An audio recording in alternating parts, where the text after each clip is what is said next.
Welcome to Latino Wealth Builders. I'm your host, Gabriela Alcántara-Díaz, with my co-host, Frank Carbajal. Today, we sit down with Susie Jaramillo, Emmy-nominated director, artist, storyteller, and co-founder, and CEO of Encantos, the first Latina-led children's entertainment company in the U.S. Susie has transformed children's media with her award-winning Canticos series, blending culture, creativity, and bilingual learning while building a purpose-driven business recognized by Fast Company as one of the world's most innovative companies. In our conversation, we'll ask Susie three key questions. How can entrepreneurs build wealth while staying true to cultural heritage and creative purpose? What challenges come with leading a multicultural business today? And finally, why is raising bilingual children so important in our globalized world? So get ready to be inspired. Welcome my co-host Frank to kick off our discussion with Susie. Good afternoon, good evening, everyone. And Susie, I feel like I've known you for years. I know all of us had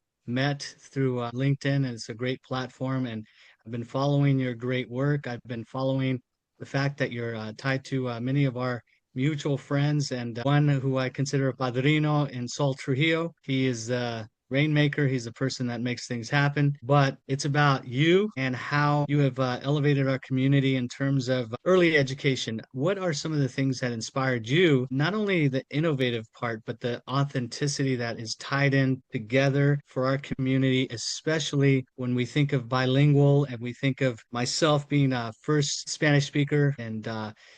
And one of the things that I learned early on is this was before there was no child left behind. I was left behind in kindergarten because I spoke Spanish. And we didn't have early literacy programs that we could pick up a Spanish or a bilingual book. So for me, when my kids often ask me, Dad, was it that you were slower because you didn't pass kindergarten?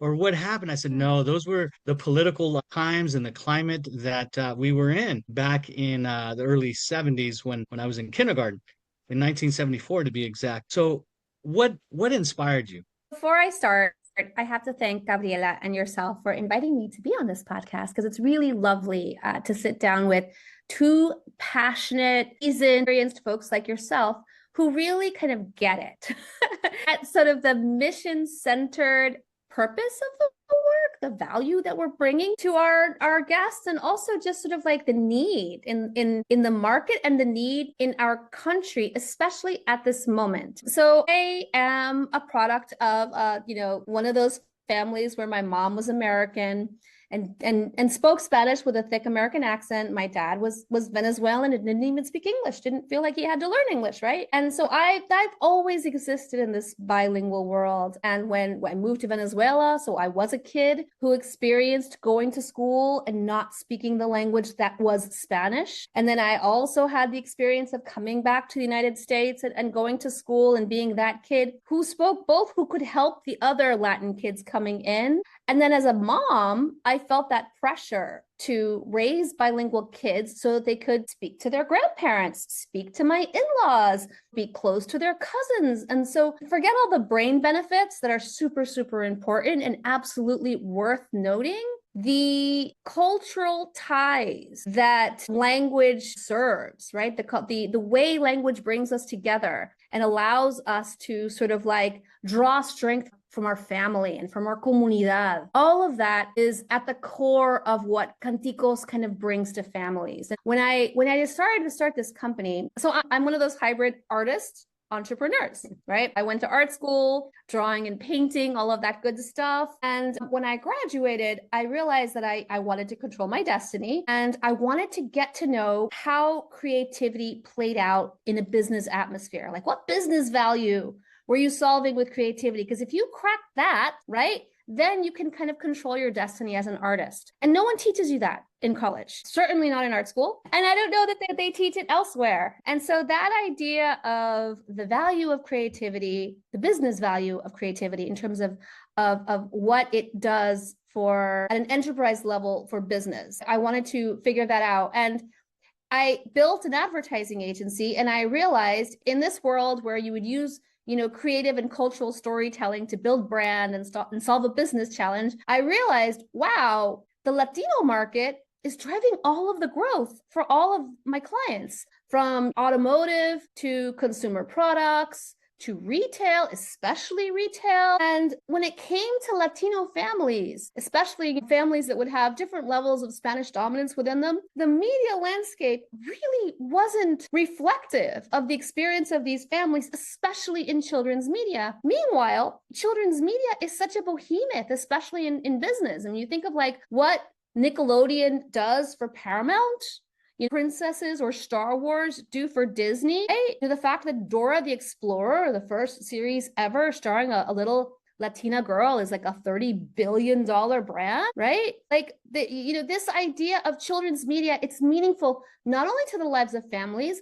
but also in business. And so it was like, okay, well, here's a real opportunity where I can take my skills, doing what I'm really good at, doing what I love. There's a business opportunity here, and I can really serve my community in a really satisfying way. And so with that, if you guys believe in the concept of ikigai, which I'm passionate about, which is that Japanese concept of bringing your concentric circles together, I kind of found the problem I was uniquely qualified to solve, if you will. And so for me, it wasn't even a choice to do this or not do this. To me, it was like, well, if you don't do this, you'll be old and bitter because you'll always wonder what could have been. And then somebody else will do it badly and then you'll get angry. So you need to just go and do this. And if it doesn't work out, no matter. It doesn't matter. You gave it your college try. You did your best. And so it gives me so much satisfaction to see how much joy and how much, just, I'm going to use a word that's not a word, which is specialness we bring to families. And I see it by the letters they sent, the direct the messages I get, the emails, the DMs, they show up at events. And I have parents that come up to me and tell me, thanks to you, my child is bilingual. And that's kind of mic drop for me. That was my purpose. I'm done. And it also speaks to the affluent market. One of the things that we try to address with our agency is that when you think of cultura and being cultured, oftentimes multilingual consumers are pegged, or sort of the narrative around them is that they're not great speakers because they don't command the English language perfectly, let's say. Whereas in multicultural worldwide communities, those that are multilingual, in fact, tend to be more affluent. They're cultured. They understand affluent families. I live in Miami, and we've had bilingual schools here forever because we have such a huge Hispanic community. But a lot of the kids that go to those bilingual schools come from affluent households. We call them the Marin moms, right? Exactly. In California, where they send all of their kids to bilingual schools. The reality is bilingualism has all kinds of benefits from the brain, like cognitive benefits, flexibility in thinking, better executive thinking, because you're constantly switching and constantly making the decision what language to switch into and what words to use to address a given situation. And that basically builds a brain that's more adaptable. It kind of wires the brain differently and sets you up for success. And it's actually now been proven that it even helps stave off dementia. Like there's really a lot of benefits to being bilingual. In addition to, I say in my events, when you speak 2 languages, you can have twice as many friends. In addition to, serving as a bridge to other cultures and, just sort of broadening your opportunities. What are some of the new products that you all have in stored for us, this fall? School's back. What are some of the things that we could be excited about? At Canticos, we're constantly thinking about what we can bring to families, and we bring products to market in a couple of different ways. So there's our animation that is constantly coming out, and so we have a new Son de Canticos, which is like Son de Canticos, los canto con mis pollitos en una isla encantada. If it sounds familiar, it's because it's inspired by a very popular song called Son de la Loma. We flesh out how this world was built and how this charming bilingual nursery rhyme world, Latino nursery rhyme world, came together. In addition to that, we are launching, and I happen to have one right here, our very in-demand plushies. Our plushies. And people have been asking us for plushies forever. No sabes, like the DMs. It actually got embarrassing because every event I would do, people would come up and ask me, where are the plushies? And I'm like, I'm working on it. So we're really excited that we're finally launching them. And then I have 2 more pieces of news, which is in October, we launch our Sana Sana Boo Boo book, art book to, help kids get over their boo-boos with a very popular saying that we all know. And then after that, in November, we have a book called besitos, because besitos make everything better. And so part of what we do is, look, la gente no se da cuenta how much we love our culture. And so we bang the drum, que somos los más sabrosos. We bring so much joy and so much generosity and so much warmth to the world. And this is what we bring to the United States, by the way. When I think about what the U.S. Latino does in this country, it's familia, trabajo, and generosidad, right? It's all of these sort of like beautiful things, cultura, música, ritmo, all these things that we bring to the table that kind of distinguish us as a culture. And it's important to remember that what makes us a culture isn't just the language we speak. It's the way we walk in a room. Yeah, it's everything. It's our sense of humor. You get me It's fired up. I mean, I just did a post yesterday that the president of FIFA visited the president of Mexico for the World Cup.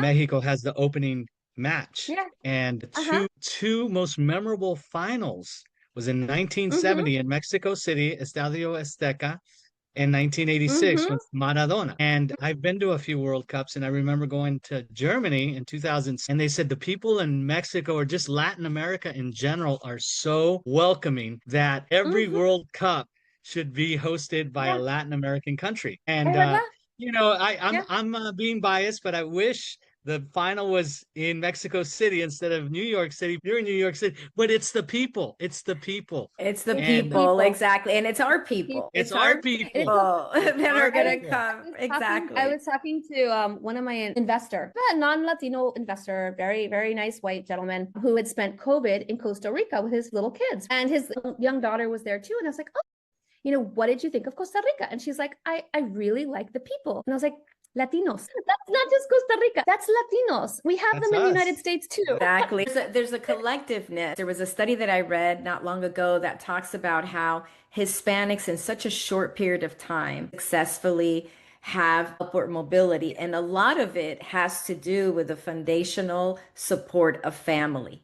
It's not just having access to education, but having the core family, as maybe other immigrants or other minority groups may not have them as strong. That has really helped the Hispanic community. And that brings me to your journey, trying to sell a concept geared towards a multilingual consumer with the anchor being Hispanic roots. And how did you go about pitching it to investors? How do they see, was it difficult? Was it a challenge because it was foreign to them? So first of all, I should say that, a large portion of, first of all, I love my investors. They are some of the most wonderful people in the world. Most of them are impact oriented. I would say more than 50% of them are Black or brown and women. I would say we didn't come at it from a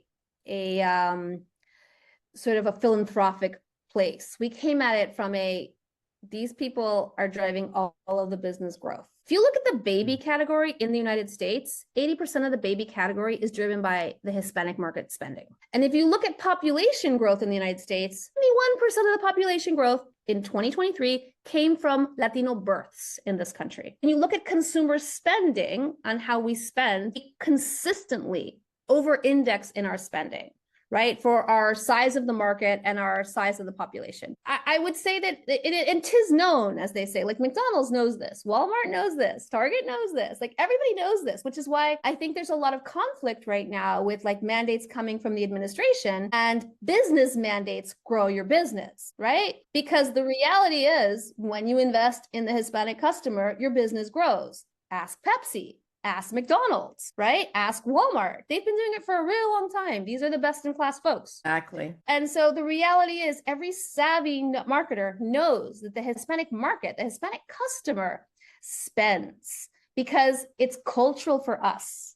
For us, joie de vivre and the quality of life is incredibly important. And that's cultural. And I'll give you my other side of the family. I am one-fourth Irish. My mom's is half Ecuadorian and half Irish. I have kind of like an Irish side of my family, and they're very different from my Latin side. When you look at the foundations of this company and who founded this country was founded by Protestants, mostly fleeing religious persecution. So it's the Calvinists, it's the Lutherans, and I joke, it's the most boring people from Europe, bless you all, but that's what came and founded the United States. It wasn't the over-the-top Catholics that were like building these crazy churches. No, it was actually the folks that were really about live prudently, save, don't spend too much, don't show too much. And that is a culture, and it's kind of the opposite of Latin culture, right? Latin culture is celebrate today, throw a big party, look your best, you know what I mean? Go out and show. And that is cultural to us. And that actually drives our spending habits. And so it's difficult to kind of explain that,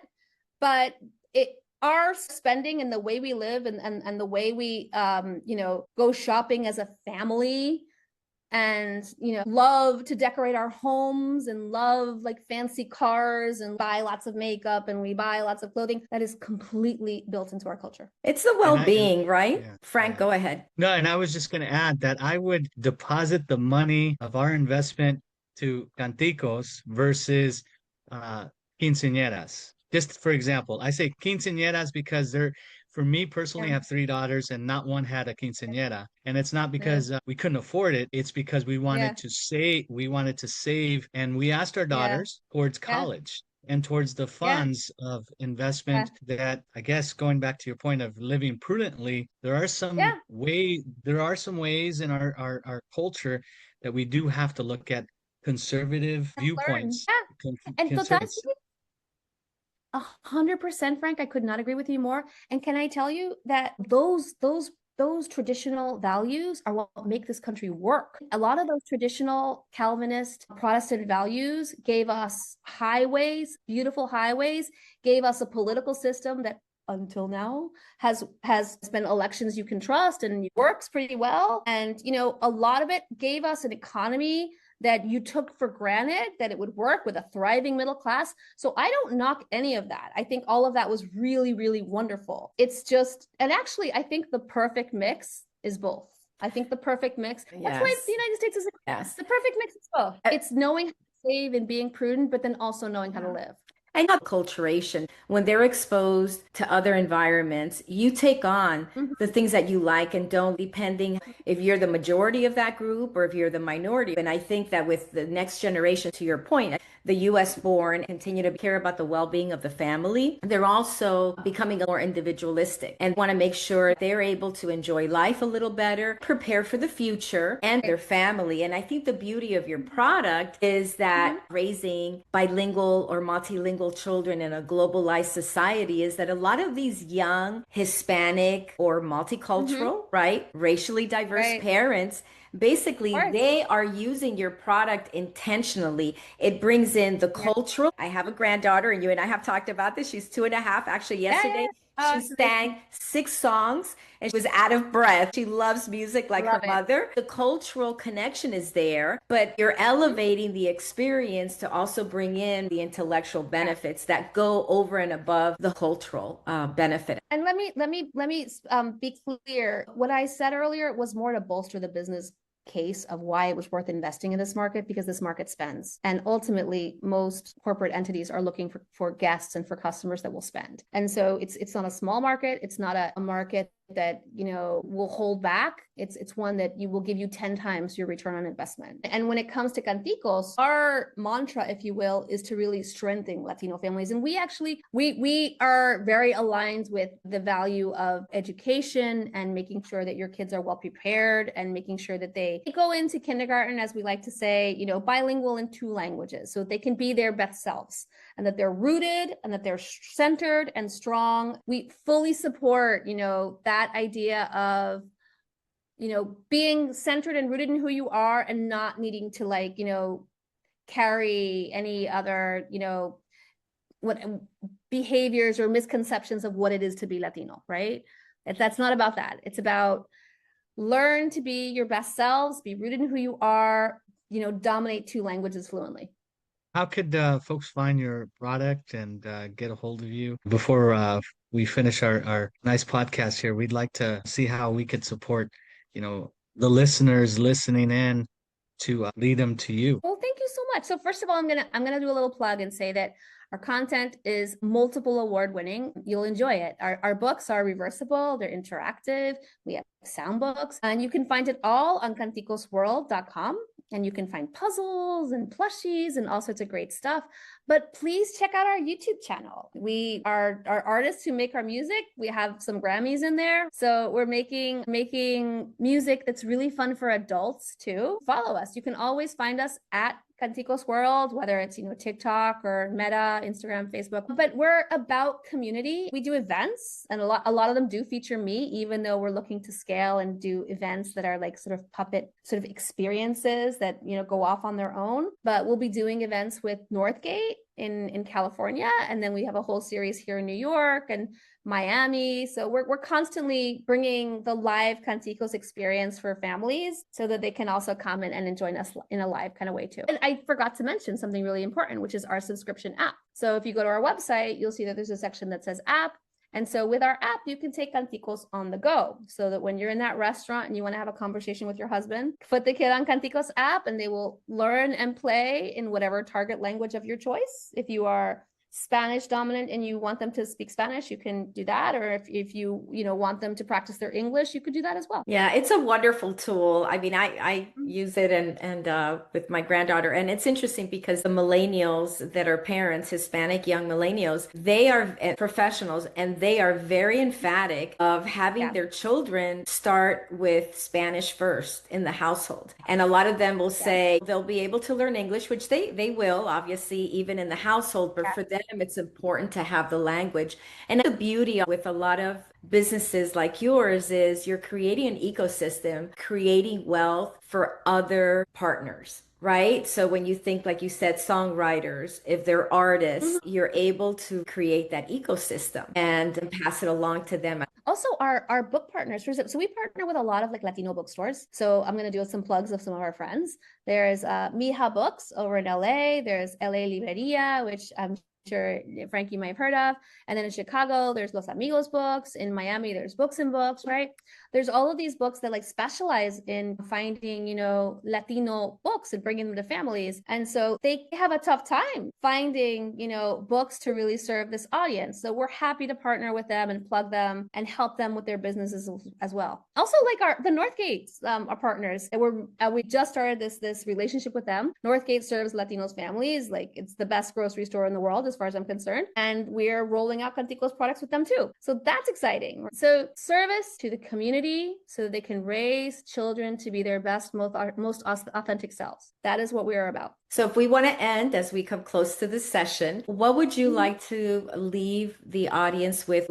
If there would be one piece of advice in continuing to grow wealth, your wealth as a Hispanic woman, and obviously you're doing it through entrepreneurship. So I think planning, budgeting, right? Being disciplined about how you live your life. And making sure that you have these goals for the life that you want to live too. And so you think about what you want your life to be, and then you kind of like budget accordingly.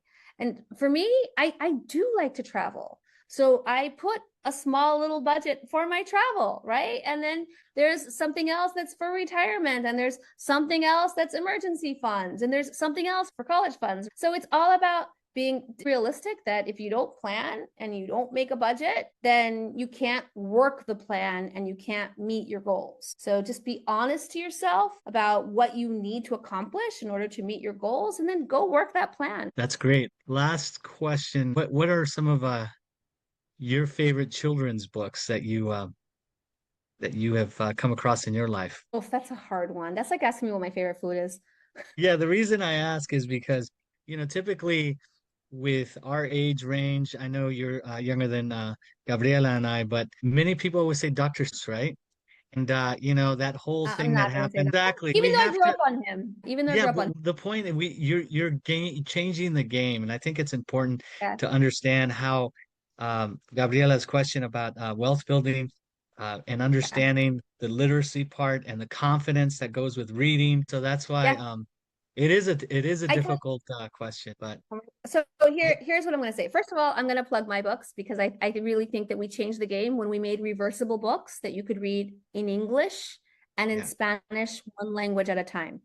So I don't know if you've seen our books, but they're completely different because they're board books, but they're flipboard books. So they're accordion fold. and they have a wraparound magnetic cover. So they're really kind of cool. And you really can read one language at a time. And then it's otra vez en español, or again in English.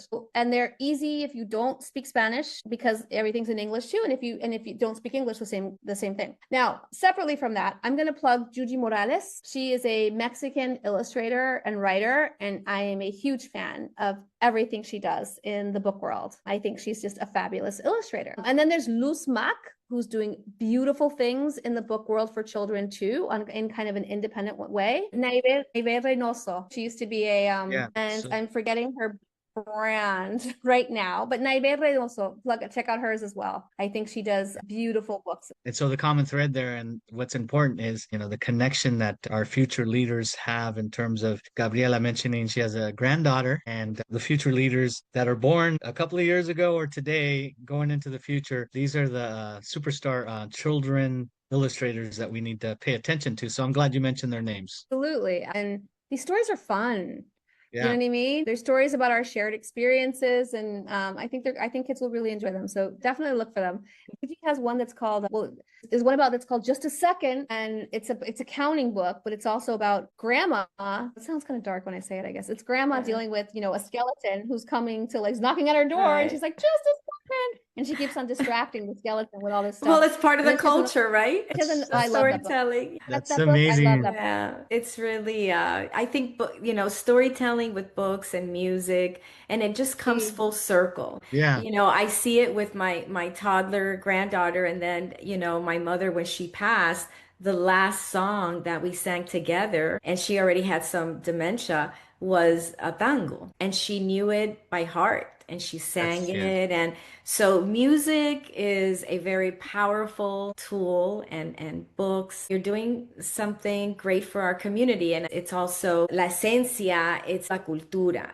You cannot read that. You can't just try to learn it. It has to come from the soul. I believe so much in that. And it's wonderful to surround yourself by such great talent that you can lead with your amazing talent. You're enriching a lot of families. That's right. Thank you. What is life for if not to? I always feel like, si me muero mañana, you can put Susie made Canticos on my tombstone and I'll be okay. Okay. You are definitely building the legacy. And in ending here, Gabriela, why don't you share all the platforms that we can Yes, so you will see, you'll be able to listen and see. We've got our Latino Wealth Builders on YouTube as well as Spotify, and you click there and you'll see all our episodes. Well, thank you so much for having me, and this was really lovely. I appreciate the opportunity to share. It was wonderful. Thank you so much. Thank you so much.